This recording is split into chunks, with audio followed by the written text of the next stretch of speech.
ನಮಸ್ಕಾರ. ನಾನು TN Radhakrishna, Rajajinagar block Congress ಅಧ್ಯಕ್ಷ. ತಾವು ಹೇಳ್ತಾ ಇದ್ದೀರಿ ಎಲೆಕ್ಷನ್ನು ಭಾಳ ಹೀಟಪ್ ಆಗಿದೆ ಅಂತ ಅಂದ್ಬಿಟ್ಟು. ಹೌದು, ಈಗ ನಿರಂತರವಾಗಿ MP ಎಲೆಕ್ಷನ್ ಆಯಿತು. ಅದಾದಮೇಲೆ ಟೀಚರ್ಸ್ದು election, teachers constituency MLC election ಕೂಡ ಆಯಿತು. ಈಗ ಅದಾದ ಕೂಡಲೇ ಗ್ರ್ಯಾಜುಯೇಟ್ ಕಾನ್ಸ್ಟಿಟ್ಯೂನ್ಸಿ ಬೆಂಗಳೂರು ಪದವೀಧರ ಕ್ಷೇತ್ರ ಈಗ ಚುನಾವಣೆ ಬರ್ತಾಯಿದೆ. 3ನೇ ತಾರೀಕು ಚುನಾವಣೆ ಇದೆ. ಆ ಒಂದು ಚುನಾವಣೆಗೆ ಸಕ್ರಿಯವಾಗಿ ನಾವೆಲ್ಲ ಪಾಲ್ಗೊಂಡಿದ್ವಿ. ಭಾಳ ಚೆನ್ನಾಗಿದೆ ವಾತಾವರಣ. ಏನು ನಾವು ಪುಟ್ಟಣ್ಣವ್ರನ್ನ ಗೆಲ್ಲಿಸ್ಕೊಂಡ್ವಿ ಶಿಕ್ಷಕರ ಕ್ಷೇತ್ರ, ಅದೇ ಒಂದು ಉಮೇದಿನಲ್ಲಿ, ಆ ಹುಮ್ಮಸ್ಸಲ್ಲಿ ನಮ್ಮೆಲ್ಲ ಕಾಂಗ್ರೆಸ್ ಕಾರ್ಯಕರ್ತರು ರಾಜಾಜಿನಗರದಲ್ಲಿ ವಿಶೇಷವಾಗಿ ಚೆನ್ನಾಗಿ ಕೆಲಸ ಮಾಡ್ತಾಯಿದ್ದಾರೆ. ಖಂಡಿತವಾಗೂ ನಮ್ಮ ಅಭ್ಯರ್ಥಿ, ಕಾಂಗ್ರೆಸ್ ಬೆಂಬಲಿತ ಅಭ್ಯರ್ಥಿ ರಾಮೋಜೇಗೌಡರು ಈ ಬಾರಿ ಖಂಡಿತ ಗೆಲುವು ಕಾಣ್ತಾರೆ ಅಂತ ನಾನಾದರೂ ಭಾವಿಸ್ತೀನಿ. ಇವತ್ತು ಎಲ್ಲ ನಿಮ್ಮ ಕ್ಷೇತ್ರಕ್ಕೆ ಸಂಬಂಧಪಟ್ಟಂತೆ ಎಲ್ಲ ಪದವೀಧರರಿಗೆ ಮತ ಚಲಾಯಿಸೋಂಥವ್ರಿಗೆ, ಮತದಾರರಿಗೆ ಏನು ವಿನಂತಿ ಮಾಡೋಕ್ಕೆ ಇಷ್ಟಪಡ್ತೀನಿ?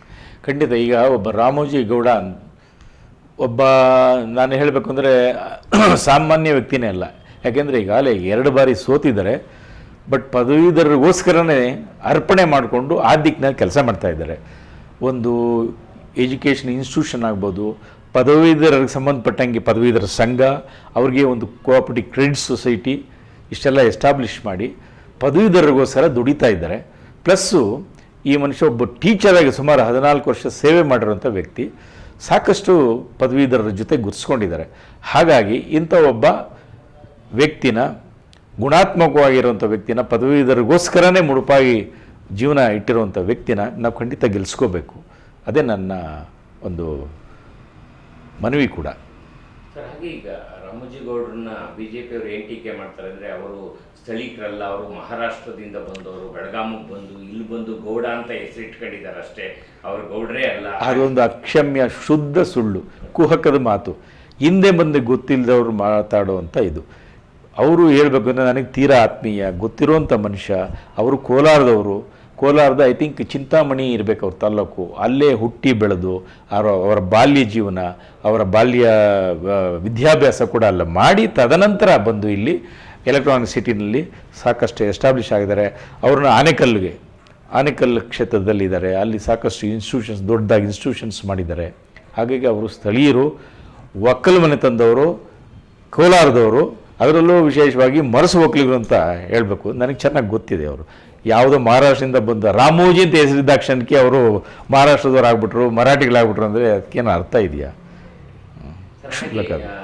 ಚುನಾವಣೆ ಅಂತ ಬಂದಾಗ ವಿಧಾನಸಭಾ ಚುನಾವಣೆನ ಜಯಗಳಿಸಿದ ಮೇಲೆ ಕಾಂಗ್ರೆಸ್ಸು BJP JDS ಅಲಯನ್ಸ್ ಮಾಡ್ಕೊಂಡಿದ್ರು ಕೂಡ, ಮೊನ್ನೆ ಒಂದು ಬೈ ಎಲೆಕ್ಷನ್ ನಡೆದಂಥದ್ರಲ್ಲಿ ಪುಟ್ಟಣ್ಣವ್ರನ್ನ ಒಂದು ಕ್ಷೇತ್ರದ ಎಲ್ಲ ಮತದಾರರು ಹಾಕಿ ಜಯಶೀಲನಾಗಿ ಒಂದು ಮುನ್ಸೂಚನೆಯನ್ನು ಕೊಟ್ಟರು ಕಾಂಗ್ರೆಸ್ಗೆ.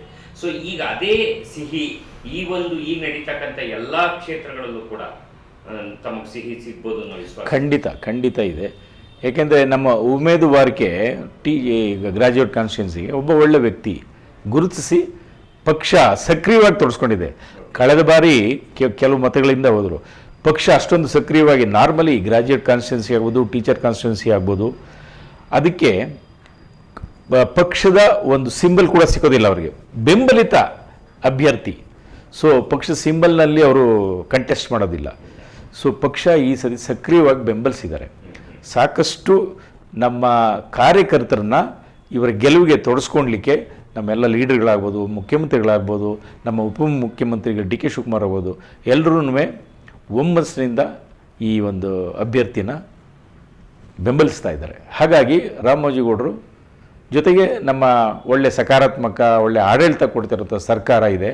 ಹಾಗಾಗಿ ಎಲ್ಲರೂ ವೋಟರ್ಸು ಖಂಡಿತ ನಮ್ಮ ಕೈ ಹಿಡಿತಾರೆ ಈ ಸರಿ. ಸರ್, ಈಗ 3ನೇ ತಾರೀಕು MLC ಚುನಾವಣೆ ಇದೆ, 4ನೇ ತಾರೀಕು ದೇಶದ ಒಂದು ರಿಸಲ್ಟ್ ಕಣ್ಮುಂದೆ ಇದೆ. ಸರ್, ಇವತ್ತು ನೀವು ಇದನ್ನು ದೇಶದ ಮಟ್ಟಕ್ಕೆ ನೋಡೋದಾದ್ರೆ ಅಥವಾ ರಾಜ್ಯದ ಮಟ್ಟಕ್ಕೆ ಕಾಂಗ್ರೆಸ್ ಪಕ್ಷದ ಒಂದು ಬೆಳವಣಿಗೆ ನೋಡೋದಾದ್ರೆ ಏನು ಹೇಳಕ್ಕೆ ಇಷ್ಟಪಡ್ತೀರಾ ಈ ಬಗ್ಗೆ?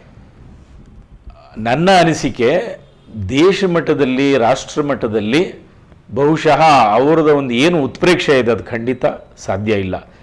ಬಹುಶಃ ನಮ್ಮ NDA ಪವರಿಗೆ ಬರ್ಬೋದು, ಅಥವಾ ಅದು ಅಷ್ಟೊಂದು ಅಸೆಸ್ಮೆಂಟ್ ನನಗೆ ಗೊತ್ತಿರಲಾರ್ದು. ಬಟ್ ಆದರೆ ಕರ್ನಾಟಕದ ಬಗ್ಗೆ ಹೇಳೋದಾದರೆ ಖಂಡಿತ ಕಾಂಗ್ರೆಸ್ಸು ಯಶ ಕಾಣುತ್ತೆ. ಖಂಡಿತ ಸುಮಾರು ಎಂ ಪಿಗಳನ್ನ ನಾವು ಗೆಲ್ಲಿಸ್ಕೊಳ್ತೀವಿ, ಲೀಡ್ ತೊಗೋತೀವಿ ಅಂತ ನಾನು ಹೇಳಲಿಕ್ಕೆ ಇಷ್ಟಪಡ್ತೀನಿ.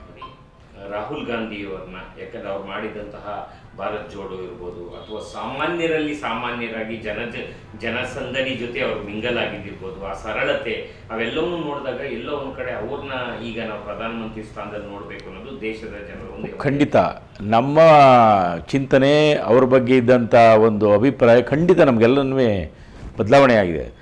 ಈಗ ರಾಹುಲ್ ಗಾಂಧಿನ ಮೊದಲು ಯಾವುದೋ ದೃಷ್ಟಿಲಿ ನೋಡ್ತಾ ಇಲ್ಲ, ಖಂಡಿತ ನೋಡ್ಲಿಕ್ಕೆ ಸಾಧ್ಯ ಇಲ್ಲ.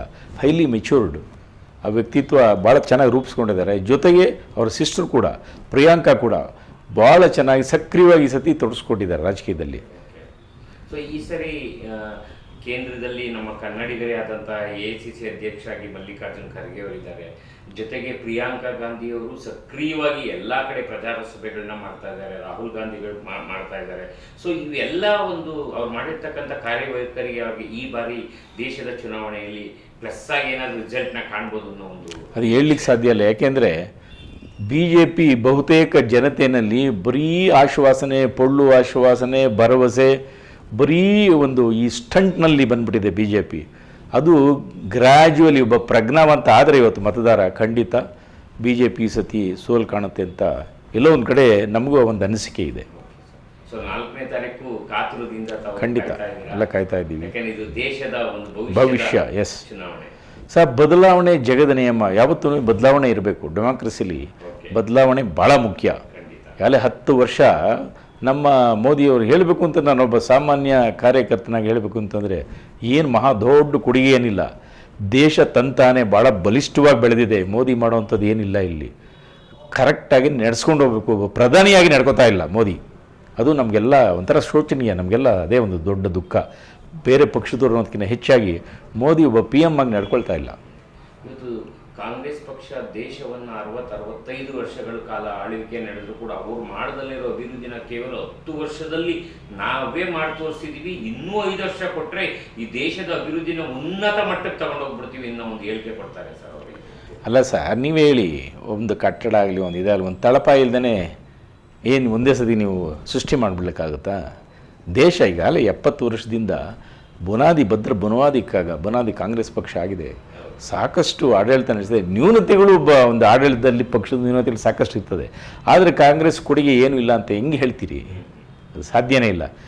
ಮೊನ್ನೆ ಬಂದು BJP ಏನೆಲ್ಲ ಒಂದೇ ಸತಿ ಉದ್ಭವ ಮೂರ್ತಿ ಆಗ್ಲಿಕ್ಕೆ ಸಾಧ್ಯ ಇಲ್ಲ ಸರ್. ಬಟ್ ದೇಶದ ಸಾಲ ಇವತ್ತು ಲೆಕ್ಕ ಹಾಕೊಂಡ್ರೆ ಕಳೆದ ಅದು ಒಂದು ತಾವು ಹೇಳಿದಾಗೆ ಎಂಥ ಒಳ್ಳೆ ಪಾಯಿಂಟ್ ಹೇಳಿದ್ರಿ ಅಂದರೆ, ಅಷ್ಟು ದಿವಸ ಮಾಡಿ ಇಷ್ಟೆಲ್ಲ ಅಭಿವೃದ್ಧಿ ಪದದಲ್ಲಿ ರಾಷ್ಟ್ರ ತಗೊಂಡ್ಕೊಂಡು ಹೋಗಿ ಸುಮಾರು 50 ವರ್ಷ 50-60 ವರ್ಷ ಕಾಂಗ್ರೆಸ್ ಪಕ್ಷ ಆಳಿ ಇದ್ದರೂ ಕೂಡ ಮೊನ್ನೆ ಮೋದಿ ಬರೋವರೆಗೂ ಹಾರ್ಡ್ಲಿ ಎಷ್ಟು ಒಂದು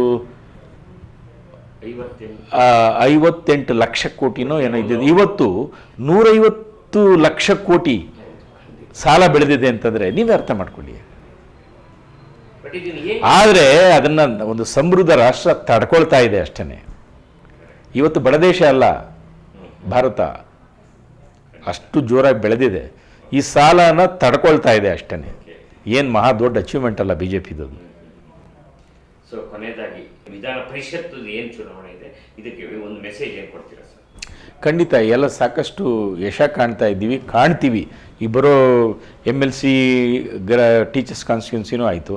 ಈಗೇನು ಒಂದು 6 ಎಲೆಕ್ಷನ್ ಆಗ್ತಾಯಿದೆ, teachers as well as graduate constituency. ಖಂಡಿತ ನಮಗೆ ಈ ಬಾರಿ ಮೇಲ್ಮನೆಯಲ್ಲಿ, ಅಪ್ಪರ್ ಹೌಸ್ನಲ್ಲಿ ನಮಗೆ ಬಹುಮತ ಸಿಗುತ್ತೆ ಅಂತ ನನಗಾದರೂ ಒಂದೆಲ್ಲ ಒಂದು ಅನಿಸಿಕೆ. ಸಾಕಷ್ಟು ನಾವು ಗೆಲುವು ಕಾಣ್ತಾ ಇದ್ವಿ. ಖಂಡಿತ ಇಲ್ಲ. ಅಲಯನ್ಸ್ ಆದರೆಷ್ಟು ಬಿಟ್ಟರೆಷ್ಟು ಅವ್ರ ಅಚೀವ್ಮೆಂಟ್ ಇಂಪಾರ್ಟೆಂಟು. ಇವತ್ತೊಂದು ಭರವಸೆ ಮೂಡಿಸಿದೆ ನಮ್ಮ ಸರ್ಕಾರ. ಅದು ಭಾಳ ಮುಖ್ಯ. ಜನರು ಪ್ರಜ್ಞಾವಂತರಾಗ್ತಾ ಇದ್ದಾರೆ. ಸೊ ಕರ್ನಾಟಕದಲ್ಲಿ ಅತಿ ಹೆಚ್ಚು MP ಸೀಟ್ಗಳನ್ನ ಏನಾದರೂ ಕೇಂದ್ರಕ್ಕೆ ಕೊಡುಗೆಯಾಗಿ ನೀಡಿದ್ರೆ ಕನ್ನಡಿಗರೊಬ್ಬರು ಪ್ರಧಾನಿ ಆಗ್ಬೋದೇನೋ ಅನ್ನೋ ಊಹಾಪೋಹ ಮಾತುಗಳು ಅಲ್ಲಲ್ಲೇ ಕೇಳಿ ಬರ್ತಾರೆ. ಊಹಾಪೋಹ ಅನ್ನೋದಕ್ಕಿಂತ ಮಲ್ಲಿಕಾರ್ಜುನ ಖರ್ಗೆ ಒಬ್ಬ ಏಬಲ್ ಅಭ್ಯರ್ಥಿ. ಅವ್ರಿಗಿರೋ ಒಂದು ಎಕ್ಸ್ಪೀರಿಯನ್ಸು, ಅವ್ರಿಗೆ ಒಂದಿರೋ ಒಂದು ನೈಪುಣ್ಯತೆ ಭಾಳ ಚೆನ್ನಾಗಿದೆ.